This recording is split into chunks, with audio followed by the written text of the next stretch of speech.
Hey Bible lovers, I'm Tim Nichols. I'm here to bring you your Nichols Worth, and today from Bible Hub we have the updated BSB and some different cover options. They have really upgraded this thing and made it very nice, so we're going to take a look. I'm actually at the beginning of reading this. I'm almost through the book of Genesis. I'm going to read this in 90 days and I'm going to chronicle my experience, so I'll let you know about that and how I experience it. So far it's a super smooth read. I'm really intrigued by it and I want to see how the poetry reads. So anyhow, here it is. We have one that is a green cloth overboard.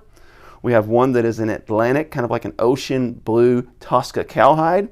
And then we have a burgundy bonded leather calf skin.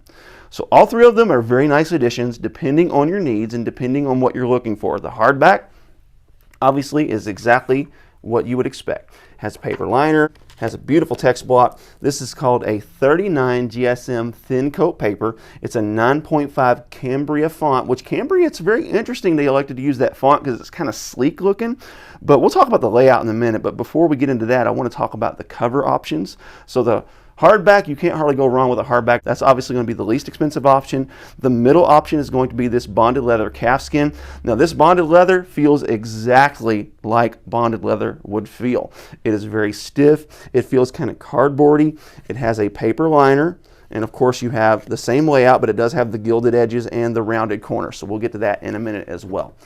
This one is the nicest option. This is the Tosca cowhide in Atlantic. Now it's kind of like an oceany blue. Perimeter stitching, just like on the bonded leather, has perimeter stitching. It also has your gold gilded edges, just like the bonded leather. Really nicely done. And of course it has the same text block, or rounded corners. So now let's talk about this layout just for a second. Let's get out of some poetic settings and I want to show you some paragraph. One thing that's interesting about this is it is not line matched. What really makes the fact that it's not line matched most interesting is the fact that they almost double spaced it. It's not like double spaced, it's probably like space and a half. It gives that text really nice room to breathe. But I will say this 39 GSM thin coat paper really makes up for the fact that it isn't line matched. I do really wish it was, because I think it would make the reading experience even more clean. But what's nice about these big spaces is if you have a little bit of notes, you can actually put them in between the lines. That leading space is huge. Again, this is a 9.5 point font. It's going to be very easy to read.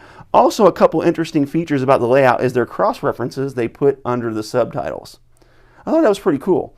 So whenever you see a cross-reference, you're going to know it going into the text. Now, you don't know exactly what verse it's referencing, so that could be a problem, but they handle that in a certain way too.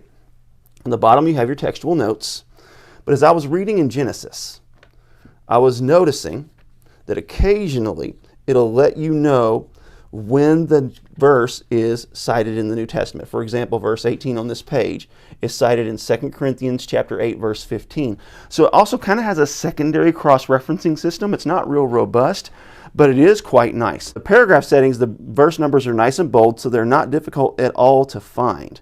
So if you're looking for your verses in the paragraph format, that's not an issue at all. Once you get into the poetic settings, of course, you're going to see center justified, verse by verse layout, really nice. The font is a little bit thin, but that's probably because I'm used to the comfort print from Thomas Nelson, but I'm having no issues reading this.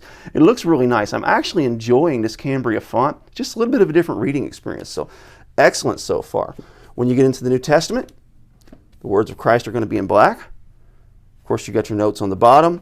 And then finally, when you get to the end of the text, you're going to have your table of weights and measures, and folks, that is it. Okay, now I do wish that they would have went with a synthetic liner on this really nice cowhide, because this is a really nice Bible and it could really last a long time. I don't see any reinforcement there. Well, maybe. That might be some tape reinforcement there, so that may help. But this paper does tend to kind of give way. 3 very nice 1/8 inch ribbons. Those are excellent ribbons. Even on the bonded leather, excellent ribbons.